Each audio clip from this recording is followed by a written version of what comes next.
নমস্কার বন্ধুরা, আশা করছি সকলে ভালোই আছেন। বং কিচেন নতুন একটা রেসিপিতে আপনাদের স্বাগত জানাই। আমি আজকে যে রেসিপিটি করব সেটা একটা সম্পূর্ণ ভিন্ন ধরনের রেসিপি। হয়তো কোনোদিন এর আগে এই রেসিপিটা করেননি, যদি না করে থাকেন একবার হলেও করবেন। তো আমি সরাসরি একটা কড়াই বসিয়ে দিলাম, কিন্তু আমি গ্যাসটা তখনও জ্বালিনি। না জ্বালিয়েই আমি এই উপকরণগুলো দিয়ে দেব। তো আমি দিয়ে দিলাম 500 দুধ, গরুর দুধ আমি দিয়ে দিলাম এখানে। তারপরে হাফ বাটির মতো দিয়ে দিলাম কর্নফ্লাওয়ার, আর হাফ বাটি দিয়ে দেবো চিনি। এরপরে এইভাবে গ্যাস না জ্বালিয়ে আমি খুন্তি দিয়ে ভালো করে এগুলোকে, সমস্ত উপকরণগুলোকে ভালো করে মিলিয়ে নেব একসঙ্গে। না হলে এরপরে মেলাতে মেলাতে আমি আস্তে করে গ্যাসটা জ্বালিয়ে দেব। এরপরে আমি এইটাকে একটা ব্যাটারের মতন তৈরি হবে। তো আমি এই রেসিপিটা কিভাবে করব শেষ পর্যন্ত দেখবেন। আর চ্যানেলটি যদি সাবস্ক্রাইব না করেন তো সাবস্ক্রাইব করবেন, লাইক শেয়ার কমেন্ট করবেন, পাশে থাকা বেল বাটনটি টিপবেন, তাহলে যে কোনো রেসিপি আপনাদের কাছে আগে পৌঁছাবে। এরপরে আমি অনবরত নাড়তে থাকবো, না হলে যেহেতু দুধ দেওয়া আছে আর কর্নফ্লাওয়ার দেওয়া আছে, চিনি আছে, তলায় ধরে যেতে পারে। কিন্তু আমি অনর্গল নাড়তেই থাকবো যতক্ষণ না আমার এই ব্যাটারটা ঠিকঠাক করে হয়। এরপরে একটু গ্যাসটাকে বাড়িয়ে দেব, তখন দেখব বুটবুটি মতন কাটছে, তখন বুঝবো ব্যাটারটা মোটামুটি হয়ে আসছে, একটু ঘনত্ব হয়ে আসছে। যেহেতু এখানে কর্নফ্লাওয়ার দেওয়া আছে সেহেতু একদম আঠালো মতন হয়ে যাবে। এরপরে যখন দেখব হয়ে আসছে তখন আমি ততক্ষণও নাড়তে থাকবো। একদিকে একদিকে একটা থালা নেব স্টিলে, তার মধ্যে নিয়ে নেব একটু রিফাইন তেল, দিয়ে আমি ভালো করে সাদা তেল দিয়ে ওই থালাটা মাখিয়ে নেব। আর ওই থালার নিচের সাইজ মতন একটা পেপার পাতিয়ে দেব। পেপারটা পাতানোর পরে আমি যে ওই ব্যাটারটা করেছি কর্নফ্লাওয়ার দুধের, সেই ব্যাটারটা খুন্তির সাহায্যে ওই প্লেটের ওপরে বা থালার ওপরে আমি দিয়ে দেব, ওই কাগজের উপরে। দেওয়ার পরে ওটা তো কর্নফ্লাওয়ারটা তো একদম আঠালো মতন হয়ে যাবে। তারপর আমি একটু ঝাঁকড়ে নেব যাতে হাওয়া বাতাস না ঢোকে। আমি এইভাবে ভালো করে ঝাঁকড়ে নিয়ে তারপর আমি একটু ফ্রিজে রেখে দেবো 20 মিনিটের মতন। আমি এইভাবে করে নিলাম।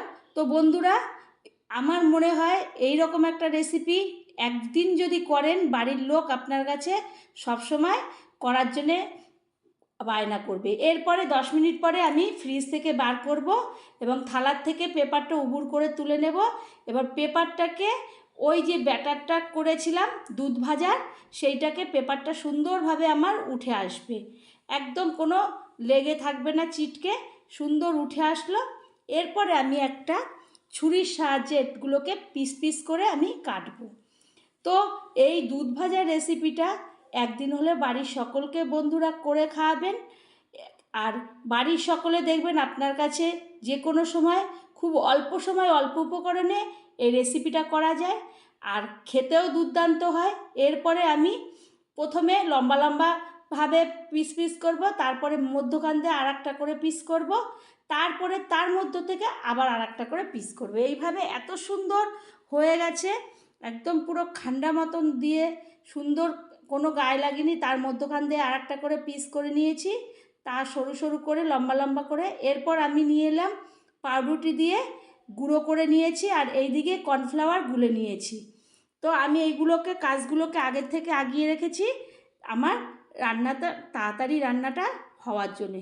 তারপরে আমি কি করব, ওই কর্নফ্লাওয়ারের মধ্যে যে দুধ ভাজার যে আমি এরকম লম্বা লম্বা সরু সরু করেছি সেইগুলো, আর যে পাউরুটির যে আমি গুঁড়োটা করেছি সেইগুলো, এদিকে একটা কড়াই আগের থেকে বসিয়ে দিয়েছিলাম তেল গরম করতে। তো তার মধ্যে তেলের মধ্যে ওগুলোকে ভাজতে আমি দিয়ে দেব। এইভাবে সমস্তগুলো প্রথমে কর্নফ্লাওয়ার মধ্যে ডোবাবো, চারিপাশ মাখাবো, তারপরে পাউরুটির যে গুঁড়োগুলো সেইগুলোর মধ্যে মাখিয়ে আমি তেলের মধ্যে ছেড়ে দেব। এরপরে একটা ঝাঁঝরি হাতা নিয়ে আমি ভালো করে এপিট উপিট করে উল্টে পাল্টে এইগুলোকে সুন্দর করে লালচে করে ভেজে নেব। তো এই রকম একটা মিষ্টির রেসিপি একবার হলে বন্ধুরা খেয়ে দেখবেন। দুধ ভাজার রেসিপি খেতে দুর্দান্ত হয়, আর বাড়ির সকলকে খাওয়াবেন। আর আত্মীয় স্বজনরাও পুজোর পরে আসলে বাড়িতে এরকম একটা রেসিপি করে দিলে আপনার মনটাও ভরবে, আর তারাও খেয়ে খুব আনন্দ পাবে। এইভাবে যখন এপিট উপিট লালচে করে আমি ভেজে ছান্তের সাহায্যে তেলগুলো ঝরিয়ে ঝরিয়ে একটা প্লেটের মধ্যে তুলে নেব।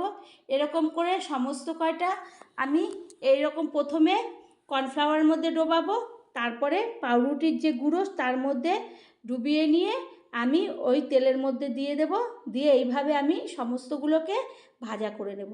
তো বন্ধুরা, এইরকম দুধ ভাজার রেসিপি একদিন হলেও বাড়িতে করবেন আর ছোট বড় সকলকে করে খাওয়াবেন। এরপরে আমি নেব, দুটো নেব, এত সুন্দর মচমচে হয়েছে যে পাউরুটির যে আমি গুঁড়োগুলো দেওয়াতে আর কর্নফ্লাওয়ার দেওয়াতে সুন্দর আওয়াজ হচ্ছে। তারপর আমি দুটো ভাগ করব।